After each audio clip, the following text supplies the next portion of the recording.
Farmers and the money problem. Currency problems. During this time, an issue developed that would plague the country for years to come. From 1865 to 1890, the amount of money in circulation decreased about 10%, even though the nation's economy and population had increased. So, what form of currency should be accepted? Specie or money made out of a precious metal? Precious metal money was rare in the West and the South. Many of the new states that had recently joined the nation had silver mines, and many of the silver interests bankrolled an attempt to allow more coining of silver as legal tender. Their theory was that the more money that was minted, the more would be available. Those opposed to this idea favored the more that was printed, the less it would be worth. The Mint Act of 1792 mandated that the weight of one silver dollar coin must be 15 times as heavy as a gold $1 coin. In 1837, all money was based on the silver standard, but was then changed to a 16-to-1 ratio. In 1873, the coinage of silver was dropped. The currency supply of the United States failed to keep up with the growth of the population. Agricultural unrest. Unrest in farmer communities resulted from a looming economic depression. Farmers' debts rose as the prices of their crops plummeted. After the Civil War, farmers faced a downward spiral in the prices of their crops as domestic overproduction and increased international competition cut into their market. The farmers first blamed the railroads, which charged whatever market they could bear to haul the produce to market, with little room to bargain. The tariffs, always a source of frustration for farmers, continued to pay double taxes on domestic produce shipped overseas.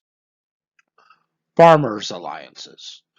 When Congress would not take action to help them, farmers began to organize, similar to the labor unions, to make their voices heard. The National Grange of the Patrons of Husbandry, the Grange, an early farm union, was established in 1866 under the leadership of Department of Agricultural worker Oliver H. Kelly. Originally a social organization for farmers, after Kelly recognized how socially isolated many small farmers were in the South, it soon became indirectly involved with politics. Their first attempt at legislations were not entirely successful, but established the foundation for future work. The Granger movement eventually declined, but did not disappear entirely. The Farmers Alliance was a power of the Grange waned. Farmers' alliances grew. A broad mass movement in the rural South and West during the late 19th century. By forming collectives, they worked to overcome hardships such as indebtedness, falling prices, and droughts. They formed cooperatives with shared ownership of community stores and warehouses, thus bypassing middlemen. Never fully organized at a national level, farmers worked within the established parties in their states or created small third parties to reflect their views. More successful in the South, where farmers refused to leave the Democratic Party, they won several political positions at the state and federal level.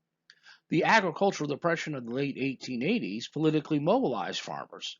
Farmers protested that the system of money and credit worked against agriculture. Monetary deflation worsened the debt burdens of farmers. High railroad rates and protective tariffs were also targets of farmer reforms. Farmers organized a farmers' alliance in the South and the West.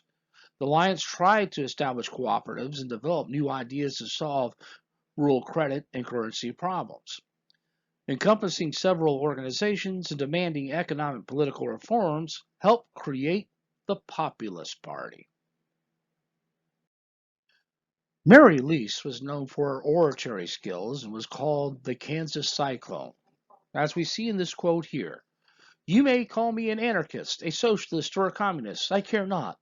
But I hold to the theory that if one man has not enough to eat 3 times a day and another has $25 million, that the last man has something that belongs to the first.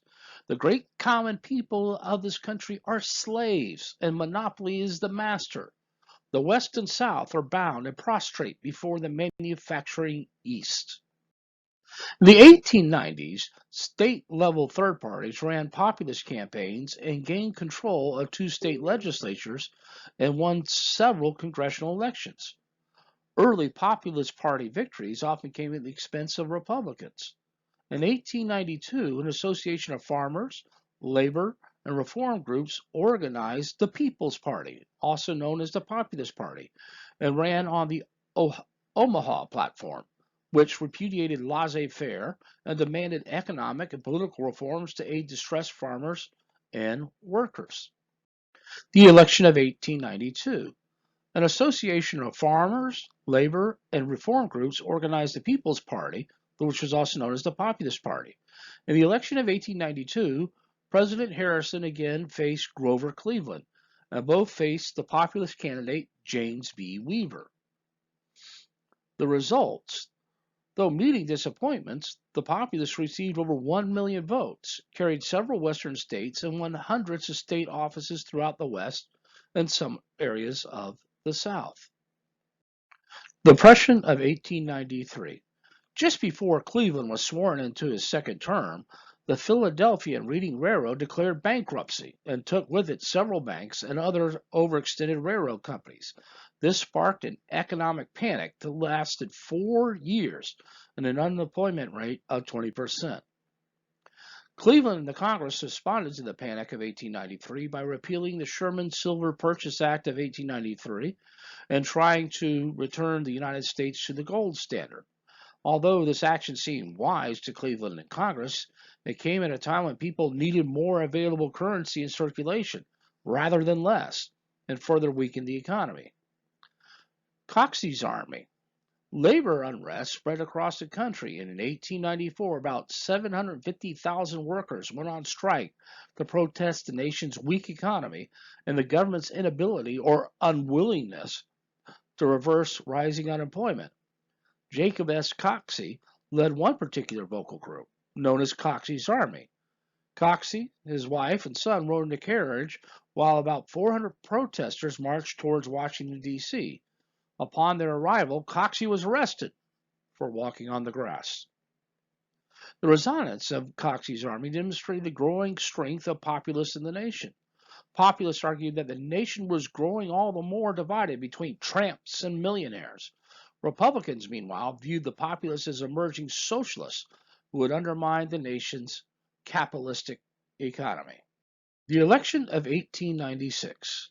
Great Britain remained the financial center of the world. The failure of a large British bank forced many British investors to sell their holdings in America for gold.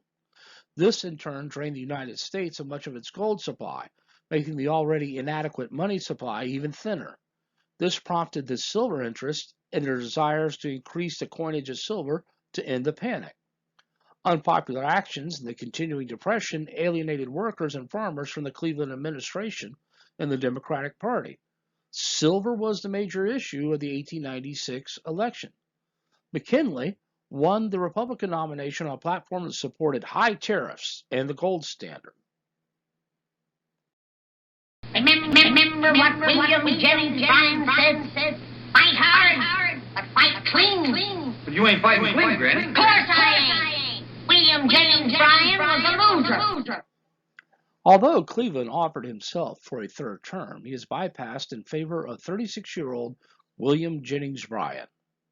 The Cross of Gold speech. Bryan would give a speech before the Democratic National Convention and ended his speech by saying, "You shall not press down upon the brow of labor this crown of thorns. You shall not crucify mankind upon this cross of gold." Bryan then stretched out his arms and folded his head, imitating the dying Christ. He sat back in his chair to a stunned silence. He thought he had blown it. The convention then rose to their feet and shouted, "Bryan! Bryan!" making him the new Democratic nominee. Killing the Populist Party. Bryan was appealing to populists due to his support of free silver economic policies in the Cross of Gold speech. The Democrats nominated William Jennings Bryan on a civil platform, undercutting the People's Party, who also nominated Bryan as a result of the 1896 election. The People's Party essentially dissolved. The major beneficiary of the dissension within the Democratic Party in 1896 was the Republicans. Whereas McKinley stayed home in Ohio, the so-called Front Porch campaign that included about 750,000 supporters traveling to his hometown to meet with him. Bryan made passionate speeches in 26 states, 250 cities and towns, and traveled about 18,000 miles by train. Democrats accused McKinley of being subservient to industrialists such as Marcus A. Hanna. The campaign was intense and dramatic. William Jennings Bryan's ability as a speaker was a major strength in his campaigning style. Traditional Republicans spent record amounts of money to defeat him. Rockefeller, Carnegie, and J.P. Morgan donated $25 million to McKinley's campaign. Today, that equals to $768 million.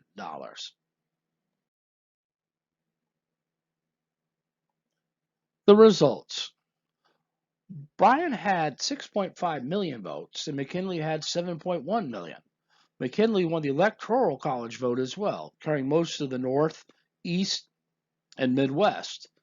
The 1896 election was a high point for American voter participation, with 79% of the eligible voters participating. By 1897, economic prosperity was returning, and discoveries of gold across the globe crushed the silver movement. William Jennings Bryan carried most of the rural South and the West, but his free silver campaign had little appeal to more urban and industrial regions, which swung strongly to the Republican candidate William McKinley. Despite his loss, Bryan's candidacy began the Democratic Party's movement from a party of pro-business conservatism towards its 20th century role as a liberal reform party. Still, Southern voters continued to side with the Democratic Party. Both parties had progressive elements in the early 1900s. And in the election in 1900, William McKinley once again would defeat William Jennings Bryan. The Wonderful Wizard of Oz. Frank Baum's The Wonderful Wizard of Oz was published in 1900 and is seen as a political allegory of this time period. Dorothy, the protagonist of the story, represents the individual ideal of the American people. The twister that carries Dorothy to Oz symbolizes the populist cyclone that swept across the Kansas in the early 1890s.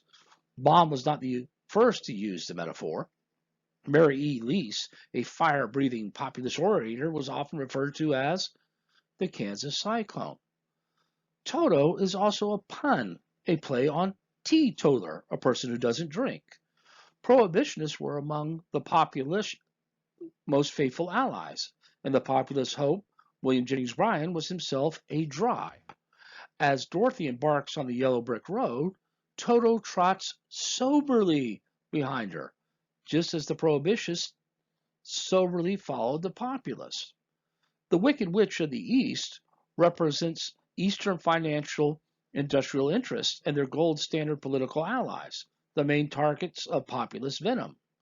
Midwestern farmers also blamed their woes on the nefarious practices of Wall Street bankers and the captains of industry who they believed were engaged in a conspiracy to enslave the little people, just as the witch of the East had enslaved the Munchkins. President Cleveland, of course, bowed to the Eastern bankers by repealing the Silver Purchase Act of 1893, thus further restricting the much-needed credit.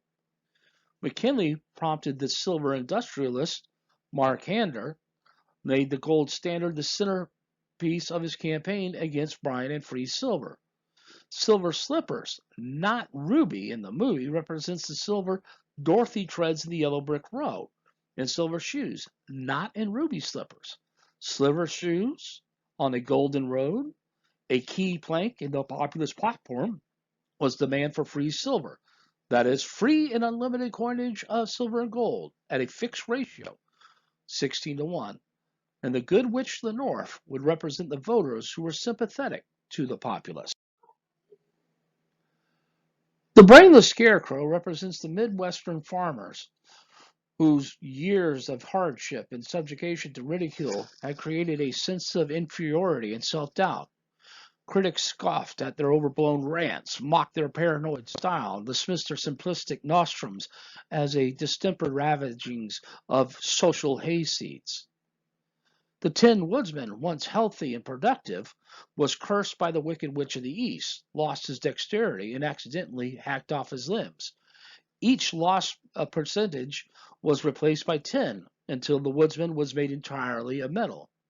In essence, the Witch of the East, big business, reduced the woodsman to a machine, a dehumanized worker who no longer feels, who has no heart.